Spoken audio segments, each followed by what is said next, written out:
y'all. Today we are talking about my hair color because it's blue. So what happened was I went to Fox and Jane, to my sweet, adorable Matt King, who has been doing this grand experiment with hair color with me for about a year now. And we were going for kind of a fuchsia pink, kind of lighten it up for the spring. So he put all this pink on there and he put purple and he highlighted it and everything and put a toner on it. And when he rinsed it out, it was blue. Basically, if you're gonna go with the unnatural hair color, you kind of have to be willing to roll with whatever comes up. Now, this was a happy accident because I'm just really, really liking it. And it actually goes with a lot more stuff. It kind of works with my wardrobe better than the purple. The purple was unique, but it was kind of hard to style. So hopefully we can keep some version of this. But basically, if you're going to commit to this, you're gonna have to lighten your hair, so they call it lifting it, so they bleach it. If you have to, sometimes you have to bleach your whole head. It can be very damaging to your hair. In my case, he bleached, you can kind of almost see some brighter stripes. It was basically, he put foils in and lightened it up just like a regular highlight, only it was extreme. And then the color, the pigment really gets in there and sticks and makes it nice and vibrant. But you have to maintain it. So every 2.5 weeks or so, and probably more in the summertime just because you're out in the sun and it fades in the sun, I will go to either to the salon in New York, or I have a gal when I'm in Connecticut, in Darien at the Andrew Stefanou Salon. I'll bring her some color and she'll just comb it onto my head, wet it down and comb it onto my head. I'll just lay at the sink.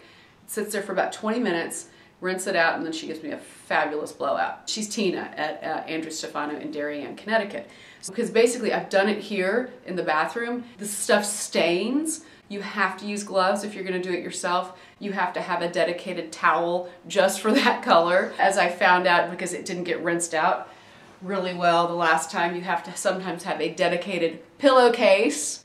Now, I never had this issue with the purple or the pink. I don't know if it's just the blue, but you can see it's all very blue there. That was not Tina's fault. I went to somebody else in the city, I'm not gonna say who it was, and they didn't rinse it well enough. And I said, you have to really rinse this stuff, like 3 times. You want the water to run pretty clear. And the ones that I like, Manic Panic, really good. You can get it at, well, you can get a lot of places. I go to Sally Beauty. You can get it at Ricky's. If you have to just go to the drugstore, this is the old one from when I was pink, like Splat, you just buy the whole kit, that Splat kit. You can get them at Walgreens and CVS, and just use the color. You don't use anything else in there. So you can do it yourself if you are willing to, you know, attempt it, but you may mess up your bathroom. Maybe if you have a friendly roommate or significant other who is good with color, you can do that. Otherwise, I really recommend getting it touched up professionally. So like I said, it's a commitment, folks. It's more of a commitment than if I'd gone platinum blonde, quite frankly, although maybe not quite as damaging. So there, you guys have been all asking about what was up with the hair. That's the story with the hair. We're gonna keep going with the blue.